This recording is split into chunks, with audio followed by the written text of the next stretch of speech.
Hello, beautifully inspired humans. I'm Desiree, and welcome to my Inspired Human channel. In this video, I'm going to talk about the human design system yet again. So if you haven't already received your body graph or you're new to the human design system, be sure to check out this video here. And if you find out that you're a reflector, be sure to check out this video here. The topics of this video are going to include the importance of the planetary transits as well as the meaning of the 9 centers found in your body graph. And don't worry about taking notes. I do have a blog post that accompanies this video that goes over the transit gates, the theme of the gates, as well as a brief description of the 9 centers. The link is below.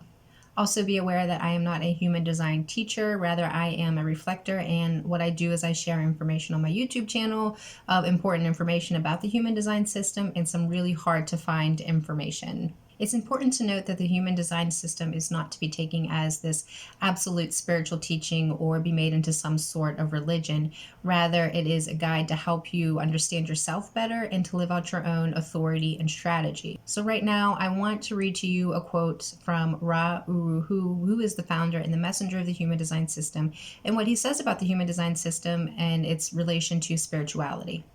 Spirituality is a homogenized term that religions, cults, and all kinds of belief systems take advantage of and hold claim to.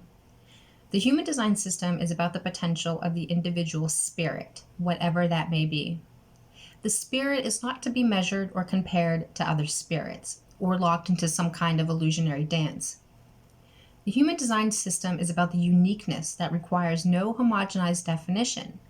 It's about what's possible for you in the perfection of your process of all of your strategy and authority. Beautifully put. So now let's dive into the planetary transits and what all of these numbers mean whenever you receive your individual body graph. All of the numbers that you see from 1 to 64 are the gates in the human design system. And these gates are derived from the I Ching, which is an ancient Chinese text. Each of the 64 gates represent the 64 hexagrams in the I Ching, and each hexagram is made up of 6 lines. It's read from the bottom to the top, and each of these hexagrams have a unique definition or a unique theme to them, and these unique themes are different aspects of ourselves, such as the way that we think, the way that we behave, and the way that we interact with other human beings. So as the sun, the planets, and the moon travel in orbit in the sky, they activate each of the 64 gates. When a gate is activated, it amplifies the meaning and the qualities of that gate. So not all of the planets, the sun, and the moon orbit at the same pace, obviously. So it takes the moon about 28 and a half days to go through all of the 64 gates. It takes the sun 1 year to go through the 64 gates. The inner planets can take around weeks to months, and then the outer planets can take up to years to transit through, all 64 gates. So if you're a reflector, it's important for you to follow the transit of the moon, because whenever the moon transits through the 64 gates in a 28 to 29 day period, the moon is what activates the gate within you, as where all the other types, it's the solar transit. It's important to occasionally follow the planetary transits and to see what gates are currently being activated, because if a gate is currently activated, it can create a channel within your chart. Now, channels within your chart are just 2 connecting gates, and whenever 2 connecting gates come together, they activate those centers. Understanding that you have these centers temporarily defined will help you in your decision-making process. To see the current planetary aspects, simply go to jovianarchive.com, just_now, to see the Just Now chart. So when you go to this website and you go to the Just Now chart, this will give you a current look at what planets are activating what gates. And you'll see that the current activated gates are all conscious. Rather, whenever you look at your personal body graph, you'll notice that you have red and black lines. And the black lines mean that it's conscious to you, the red means that it's unconscious to you, and the red and black means that it's both conscious and unconscious. So when a planet is currently activating an unconscious gate of yourself, you can take that time to do some self-inquiry and reflect on what's actually going on through your mind, or what's your behavior, or what's currently going on in your life, to understand a little bit more of unconscious parts of yourself. When you look at the Just Now chart, you're going to notice that all of the numbers are decimal numbers. Now, the first number is the activated gate, and the number after the decimal is the activated line. Each hexagram has 6 lines, so the numbers after the activated gate are going to be through 1 from 6. These 6 lines of the hexagram correspond to the 6 lines that you find in your profile. The first line being the investigator, the second line being the hermit, the third line being the martyr, the fourth line being the opportunist, the fifth line being the heretic, and the sixth line being the role model. I'm not going to go in depth of what the 6 lines mean in this video, but there is a link below from jovianarchive.com, which is a blog post that goes over these 6 lines in case you wanted to learn a little bit more about that. If you wanted to know what gate is going to be activated next, you can look at the mandala around your body graph and follow it from left to right, or you can click on the blog post. I have a table there of all of the themes as well as the gates, and I listed them in order of the transits. So now let's jump into the 9 centers, or if you prefer, you can look at the 9 centers as 9 chakras if you're familiar with the term energy or familiar with the energy flow within your own personal chakras, because these 9 centers are 9 chakras. Now, a lot of modern day spiritual practices uses the 7 chakra system. This system uses 9, but in reality, there's thousands. So as I mentioned before, whenever 2 gates come together, they create a channel, and whenever there's a channel, it activates the centers within your chart.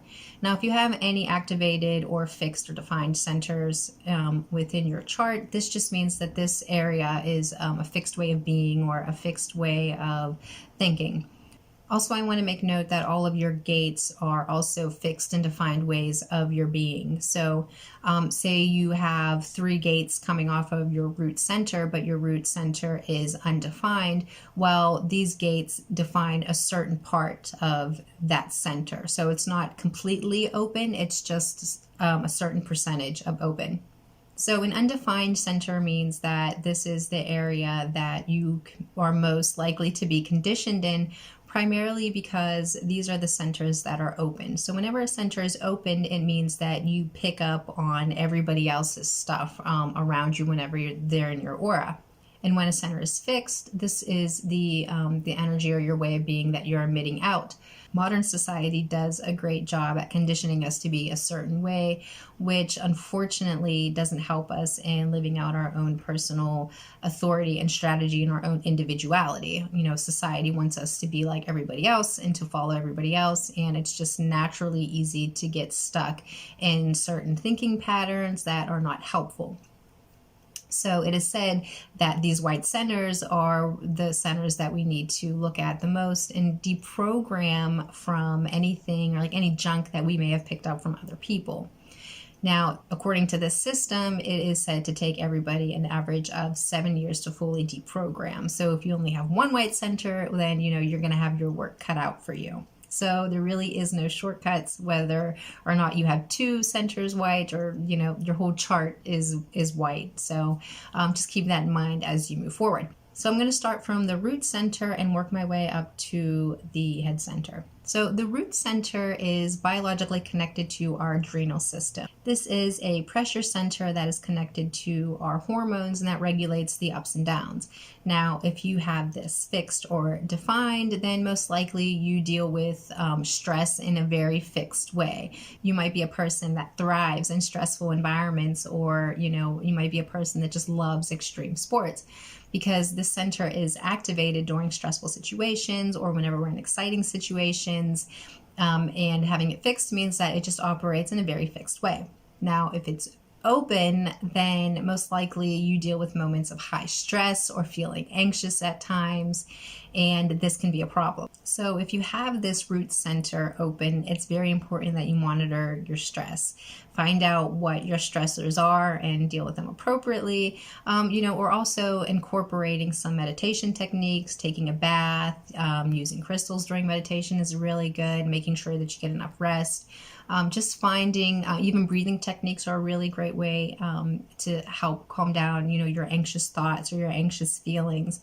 So the next center is the sacral center, and the sacral center is connected to our physical response systems, our physical energy, your physical power, and also your sexual energy.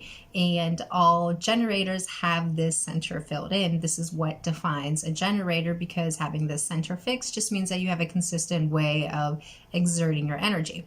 But if you have this opened, then most likely during the day you're going to feel tired or fatigued, or you may require more rest than the average person or the average generator. This is because there isn't a consistent energy flow, physical energy flow within your body that you can just draw upon. So if you have the center open, it's important that you get enough sleep and also take rests and to take the time needed whenever your body feels tired or fatigued to regenerate. The next center is the Splenic Center, and the Splenic Center is tied to our intuition and our well-being. This center is commonly referred to as the center of fears because each gate represents a personal fear that we have within ourselves. And this fear keeps us in the present moment so that way we can be aware of avoiding some of these fears. So gate 48 is the fear of inadequacy, and this means that you feel fearful or uncomfortable whenever you don't have enough solutions to meet your problems. Gate 57 is the fear of the future,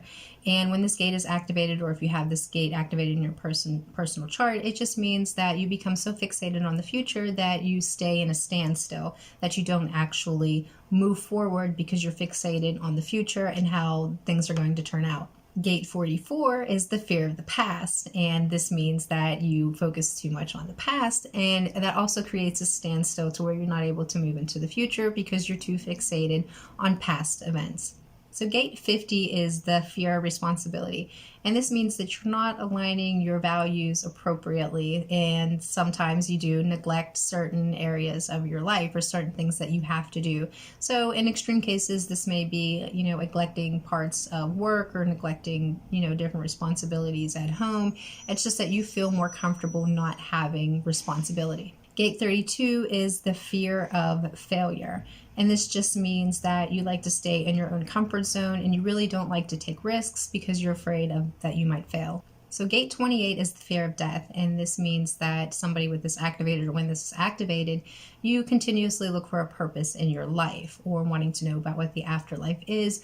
Or in some extreme cases, you may just completely neglect it at all and try to do things to avoid thinking about death or afterlife situations. Gate 18 is the fear of authority, and when this gate is activated, you'll notice themes around not wanting to be in the spotlight or in the lead. Rather, you feel comfortable being behind the scenes or working within groups rather than taking on the individual leadership role. Experiencing any of these fears consistently or spontaneously can lead to a lot of self-doubt or even some insecurity. Letting go of places, people, and things that no longer serve you or benefit you are a really great way to begin to live out your own inner authority and strategy. Our solar plexus center is related to spirit consciousness, our sensitivity, as well as our emotions. So if you have this center fixed, it means that you handle your emotions in a very consistent way. Sometimes they are amplified and sometimes they are not, but the way that you deal with emotions, you can easily draw upon your emotions and express them in that way. However, if you have this center open, it means that you take on the emotions of everyone around you. Now, it's very important to understand and become aware of what's your emotions and what's somebody else's emotions, because when centers are open, it means that you're taking it and you're amplifying it. So if you're around somebody that has a really strong emotion, it's very easy for you to pick up on that. So if you're around somebody that is expressing a very strong emotion, it's very easy for you to take that in and express it to even a higher level. So it's very important to become aware of what's your emotions and what somebody else's emotions. And a really great way of doing that is just whenever you're starting to feel very emotional or when you're around other people, just stop for a moment and do some self-inquiry and ask yourself, is this something that I'm feeling inside, or is this something that I'm picking up from somebody else? So the next center is the ego center, or the will center, or the heart center. And this is connected to our own personal willpower and our own personal drive. Individuals with this center defined have enough willpower to accomplish the tasks that they set out to do. People with this center make really great entrepreneurs, really great politicians, and just really good leaders. Now, if you have this experience open, it means that at times you may feel low self-worth, or you may find that you don't have a consistent willpower or drive to accomplish the tasks that you want to do. This is why it's very important to understand that whenever you are around somebody that has this center defined, you will feel that sense of willpower. And again, whenever you do feel that sense of willpower, look at the current planetary transits or look and see who you're around and ask yourself whether or not this is willpower that's coming in from yourself or if you're picking it up from somebody else. Because what's going to happen is if you're picking up that willpower and you agree to do something that you really don't want to do, then whenever you exit that person's aura, you're not going to be on board with that same motive or have that same willpower and drive. The next center is the G center, and the G center is connected to our sense of identity, our self-love, and also aligning with our higher self. If you have this center defined, then you probably have a strong sense of identity, and you also have a consistent way of showing your love. If you have the center open, it may be harder for you to find a consistent identity, because if the center is open, then you most likely identify with different things at different times. So it's important to learn what you're identifying with and asking yourself whether or not you're identifying with this so that way you have some self-love or that you have a sense of worth, or is it just something that you're identifying with because you were conditioned to identify with it.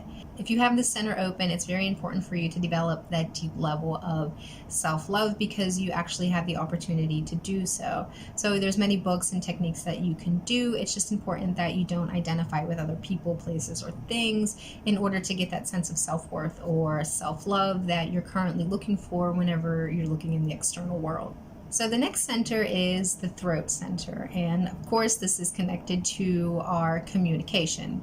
Now if you have this center defined, then you have a fixed and defined way of communicating.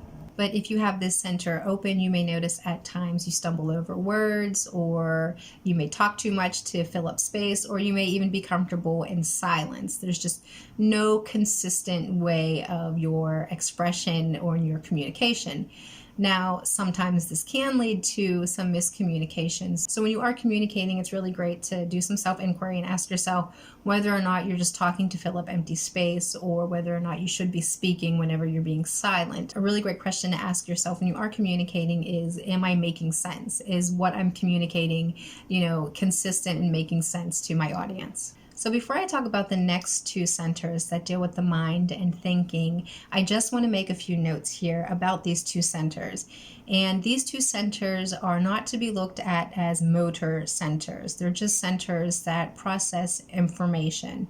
It's also important to note that there is no such thing as an original thought, and everybody, whether you have these centers defined or undefined, have the ability to step back and observe their thoughts. And finally, it's also important as you're going through this deconditioning process that you do not identify with any of your thoughts, because you are not your thoughts.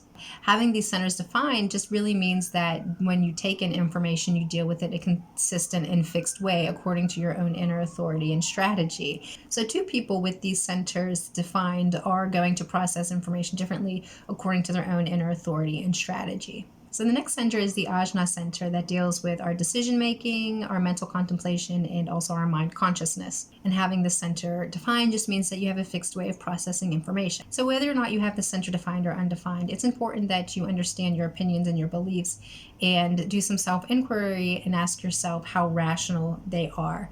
Important questions to ask yourself are, am I being too attached to a certain belief? Or am I being attached to a certain opinion?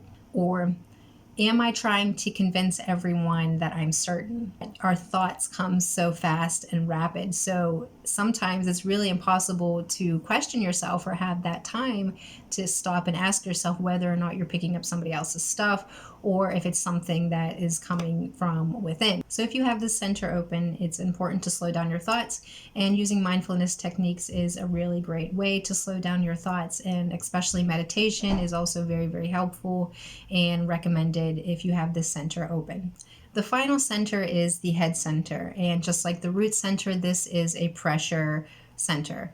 So this center is connected to wanting to find things out, or our drive to find things out. This center is also connected to inspirational thinking, existential thinking, as well as abstract thinking. Having this center defined means that you deal with the mental pressures in a fixed or defined way, or that whenever you mentally feel pressure, that the pressure will resolve itself in a fixed and, defined way. So having this center defined doesn't mean that you're not going to deal with confusion or past and future thinking.